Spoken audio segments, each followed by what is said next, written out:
Move on to our next game here, which is the Bucks and Texans game. Very interesting matchup.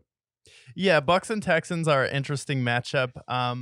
I think the Texans had a good start in September. These are two teams that were really good in the month of September and that early October when it's kind of warmer. They were able to catch some teams off guard.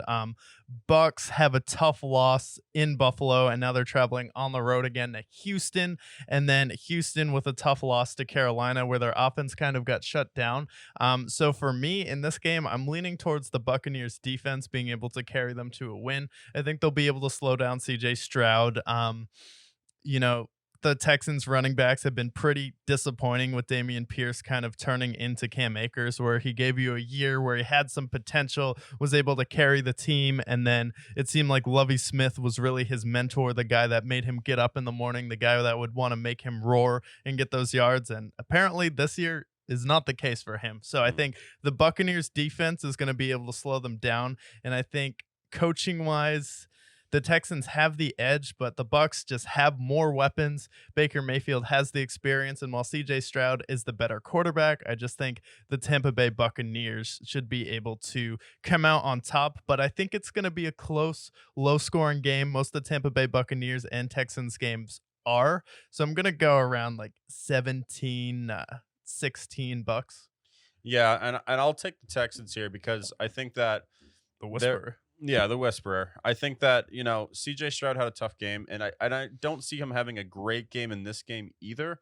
However, I think that the person that we should be standing out here is Will Anderson. That Bucks O line did not play very well last week, and their offensive line is kind of in shambles. They've had a lot of injuries to the O line. Will Anderson's success rate, one of the highest in the league currently. So I think this is going to be a defensive game between the two, and really it's going to be who gets the ball last. Um, I think that, for the Texans, can they do something with Damian Pierce and Devin Singletary? The run game been pretty abysmal.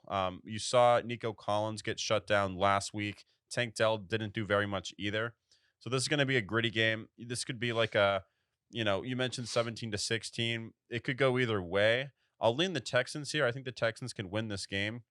Yeah. But this is definitely going to be, for those old heads out there who love, defensive matchups, I think this is going to be a good defensive game for both teams. I'll edge the Texans here, but it should be a low scoring game. Yeah, it'll be a low scoring game. I just believe in Shaq Barrett, Levante David, and Vita Vea. I think that'll be enough to get it done in this game. And then, especially, they're going to be able to stop the run. It's going to be a tough game for CJ Stroud, but we'll see if they can bounce back. It's just that Carolina game was a little bit disheartening. And I think Mm, the Bucks are going to try and get back on track and see if they can get back in the mix at least to win their division here. So I think mm. this game means a little bit more. I feel like the Texans know they're not going to make the playoffs while the Bucks still have something to fight for. Yeah.